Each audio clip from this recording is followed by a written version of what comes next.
Hello people, Joe from Hello Sailor Effects here. Welcome to episode 2 of our modeless amplification rocket build. In this episode we're going to look at how we populate our circuit board. We're going to look at the circuit itself, not like as in exactly the circuit, but as in the differences between the modeless circuit and the Trainwreck layout as drawn by Matt Taylor. Whoever Matt Taylor is, drawn in 2004, thank you very much. This has been invaluable. Now, the changes were made because this kit has got to be commercially available for most parts to improve heat reliability. For example, Trainwreck used to stack the filter caps on top of each other. That's not very safe for an amateur to be putting together, and it does make more sense for me as well, even if it's not period correct, to mount them to the board as per this layout. Also, some of the filter caps, there's differences in cap values and so on and so forth. Right. So before we get into it, Modeless actually sends you this bag of capacitors. Now, I chose to upgrade the electrolytics to F&T, so you get these nice F&T capacitors for our filter caps, and then we have a bypass cap for the EL84s, and they sent a rather fetching Vichy cap, which I'm actually tempted to put in my amplifier, but we'll see. I opted for the cheapest option, coupling caps and so on and so forth, because I have plenty of other capacitors in stock already that I'm going to use for this build, just because I had them anyway, so I might as well use them. Right, so what did I go for? Well, the filter caps, I've gone F&T again, but on the modeless circuit we have, first filter cap is 30 UF, which is plenty of filtering, and and on the Trainwreck Rocket, we see here, I don't know how well you're going to be able to see this, but on this drawing here, we have 240 UF capacitors in parallel. That makes 80 UF, which is a massive amount. Now, I asked this question during a live show with Psionic Audio. Psionic Audio. Anyway, fantastic YouTube show. Really great am tech. I've learned loads from him. Probably not implemented loads from him, sorry. But yeah, I've learned loads from him, and I asked the question, is 80 UF too much in the first filter stage? And he said no. Trainwreck Rockets, Trainwreck amplifiers are like a sports car, you know, high performance, blah, blah, blah, blah, blah. It takes a lot to handle one. All this jazz, 80 UF good, but he did mention something that worried me. In the other Trainwreck amplifiers, they have solid state rectification, and he did mention that there was no rectifier valve or tube in a Trainwreck, so 80 UF was fine, but the Rocket does have a rectifier valve. So, not too sure where we stand there, but we're going to go with 80 UF anyway, as per this, for no other reason than I want to keep it as close to the original as possible, but also, as you'll see throughout this video, I'm also going to change loads of stuff that aren't original and be the biggest hypocrite on two legs. Right, moving on. So I've got an 80 UF cap for our first filter stage, which is here. Now we get further into the weeds. The second filter stage is down as a 30 UF cap. Now, this is our 30 UF cap, come in the kit. On this diagram here, it's specified as a 40 UF cap. And that's probably because Ken Fisher used the old Sprague caps, and they come in 20 and 40 UF denominations. 30 UF is probably plenty, however, because it's me and I'm a pain in the backside. You know, Modeless make this amazing kit and I go ahead and just change it all. But anyway, I'm going to add a 10 UF cap of 500 volts in parallel with this one, not touching if I can help it for heat. And that'll give me 40 UF F&T, because F&T don't actually make a 40 UF cap. Right. And I've just noticed that I haven't got my light on. Does that make much of a difference, people? I'm sure someone will be able to tell me. Either way, if it does make a difference, great. If it doesn't, fantastic. So second filter stage, I'm going to go for this. Now this Vichy cap is 220 UF. I have noticed on a schematic that I downloaded, which may be an old one, it says 22 UF. It's actually 220 UF at 100 volts, which is this Vichy cap. Amazing cap, and it probably would fit in with my colour scheme of blue, so maybe.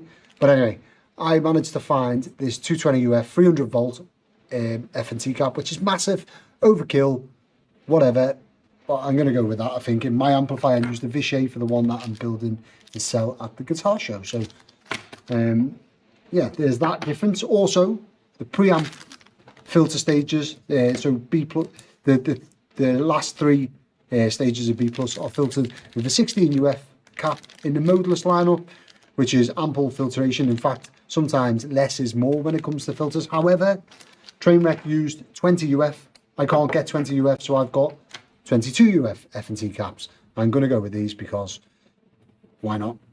Now, just to be drive people who are liking things to be all prim and proper insane, I only managed to get two 20 UF caps F&T. I thought I had three, I didn't, but I have got this Mundorf 22 UF cap at 500 volts DC, so it's ample. It fits the colour scheme, so I'm going to go with that for the V1 filter stage. Now, with regards to capacitors, as I say, you can upgrade to Sozos, you can upgrade to all sorts of different levels of capacitor from modeless, but I just chose the cheapest ones because I already had capacitors, and what I'm going to go with is the blue molded caps from Zozo, not for no other reason than the old Ajax blue molded caps are my favourite caps. I was put onto them by Skip over at the Vintage Amps podcast, the Truth About Vintage Amps podcast.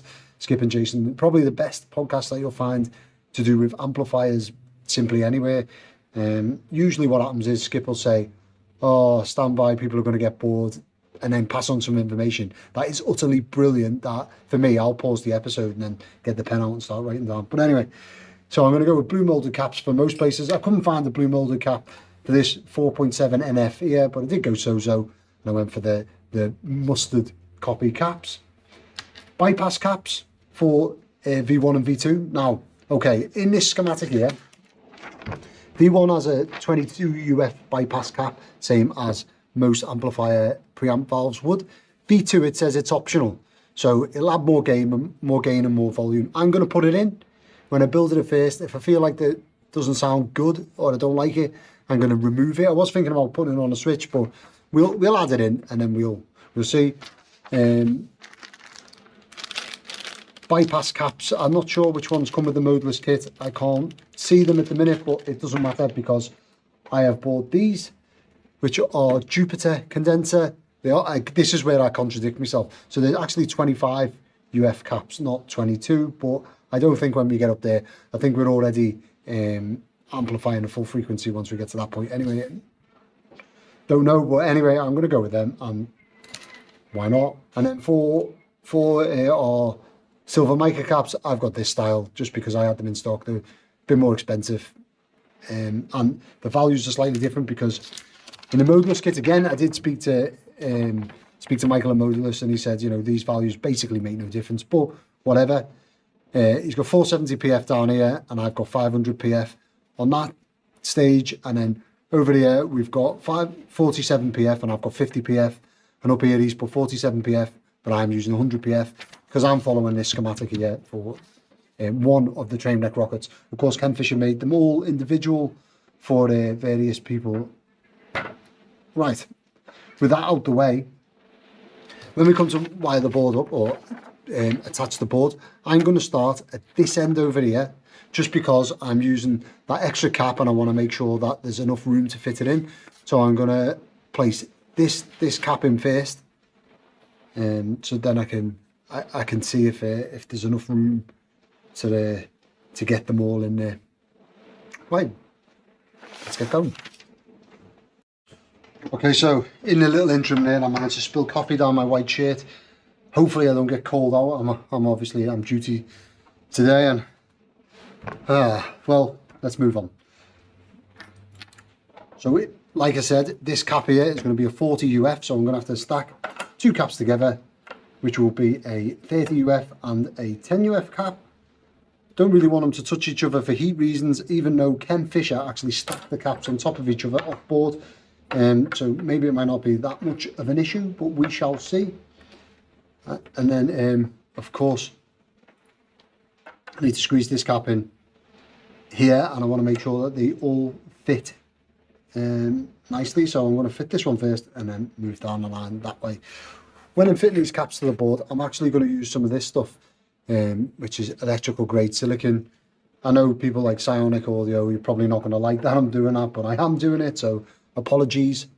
And apologies to anyone else, but this amplifies for me, so why not? When you're situating caps, it's best practice to get the value of the cap and the rating of the cap facing upmost so people can read it when it comes to service it in many years to come, hopefully many years to come. However, you also want to try and sneak in, being quite an egotistical guy, the fact that you've used expensive caps, so try and get the F&T in there as well. So it's going to be a balancing act for me to try and get both in. I know some people won't care, but I do. Another thing, when you're using these sort of turret board style, I've seen some people wrap the leads around the turrets themselves. To me, that's bad practice, because to change this component, then you probably have to snip it out to get it out. If you put the components through the top, and then that way you can just heat it up and remove it. And the actual the wires going to all of these, I've seen some people put them under the board, fine, it looks neat. But for me, I just hook them around that little edge there. And then that way we can add the wires once the board is inside the circuit. It's really up to you how you do it, but that's what I'm going to do.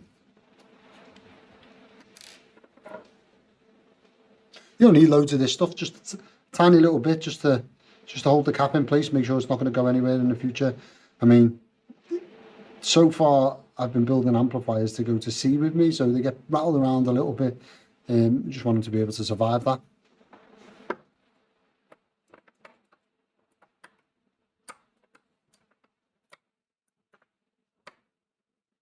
Now this F&T cap is huge, so I'm having trouble situating it between the tags on the board, so it's going to have to go next to the board, which isn't exactly stable, but it is more stable than it floating above the tags. So I'm going to go here and I'm going to put a bit of glue on this corner here, so then, or it's glue, might tell a lie, silicone, so then it sticks in there, onto, so it sticks to the board as well as being attached to the terminals, and that should hold it nice and safe and in place. I'm going to orientate the caps all the same, so you can see the thing at the top there, and just basically so they're all in a manner where someone can service them in the future, as I've said. There's the start of our filter caps. Now a bit further down, if I fit these ones, I'll fit these ones as we come to them down the line. So next we see we've got through these little terminals here, from here to here, we've got a 4.7 NF, which is this one. I'm going to go this way.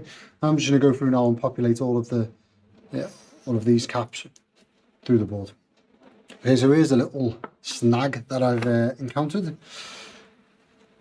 Because I'm using Sozo caps, which are bigger than obviously what modeless intended for this circuit, I should have moved this cap over slightly,